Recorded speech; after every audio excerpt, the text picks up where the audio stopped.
24 octobre, retenez bien cette date car c'est à partir de ce jour que le virus Ebola pourrait débarquer en France selon une étude américaine de l'université de Boston. D'après les statistiques, les chercheurs estiment qu'il y a 75% de risque que la maladie atteigne notre pays par voie aérienne d'ici 2 semaines. En cause, les liaisons régulières entre la France et la Guinée, le Libéria et la Sierra Leone. Mais au fond, que sait-on vraiment d'Ebola? Quels sont les symptômes et surtout que se passerait-il si une personne contaminée devait fouler le sol français? On va aller se renseigner du côté de l'hôpital Nord à Marseille.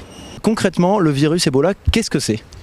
C'est un virus qui est pour l'instant essentiellement africain et qui se transmet par l'intermédiaire des singes qui sont infectés et qui donne une maladie sévère, hémorragique, mortelle dans à peu près 80% des cas.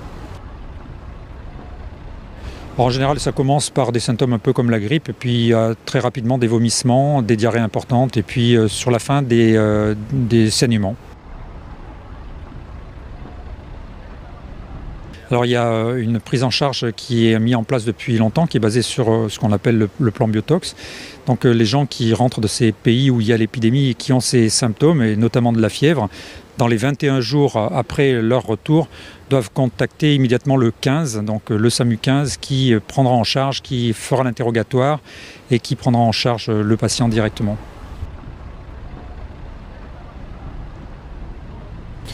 C'est pas quelque chose qui semble fou, mais les prédictions, si vous voulez, se réalisent rarement. Donc je crois qu'il faut prendre cette information comme une information importante.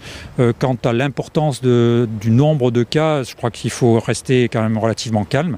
Néanmoins, l'importance de l'épidémie actuelle fait que, bien sûr, nous avons de plus en plus de chances d'avoir quelques patients qui reviennent de là-bas infectés.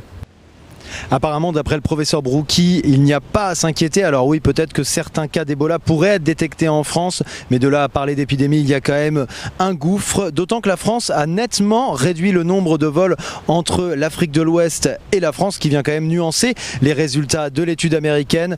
Donc en attendant, vous pouvez a priori dormir sur vos 2 oreilles. On se donne rendez-vous le 24 octobre. À très vite sur City Post.